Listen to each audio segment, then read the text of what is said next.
multi-level inheritance. In object-oriented programming, we can use a derived class as a superclass to another class.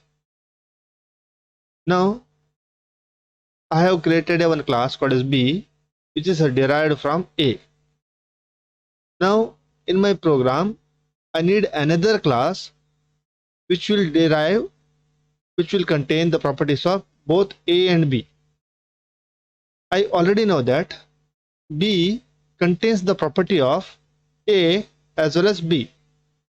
So I just inherit this B class in my new class. So this situation is called as actually multi-level inheritance.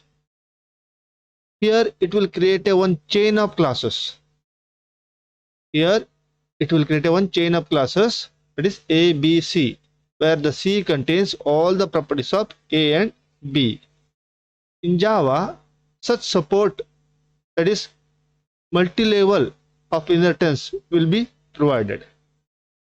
This multi-level inheritance is very useful in Java for building a class library. Now, if you go to this example here, A is a superclass here, and B is actually derived from A. So I named it as intermediate superclass, because this B is actually is a superclass of C. So C is a subclass.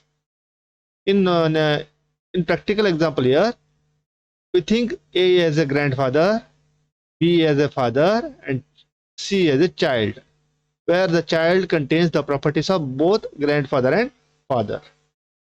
Now here A, B, C is known as inheritance path. It's called as a inheritance path. Now I will if I want to apply this multi-level inheritance in Java, I have to create a class like this way.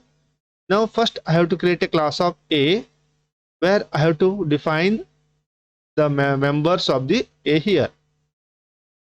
Now next I have to create a class called as B, which will extends A, and write the definition of B here. Here the B class contain all the properties of this one here, and along with its own property. Now I have created one more class called as C by extending B here. Here C contains the property of A, the property of B, as well as the property of the C. Means all the members of this class, is available here, along with its own members. Here this process can be extended to any number of levels. There is no limit in Java how many levels I can create. I can extend the class in any number of levels in Java.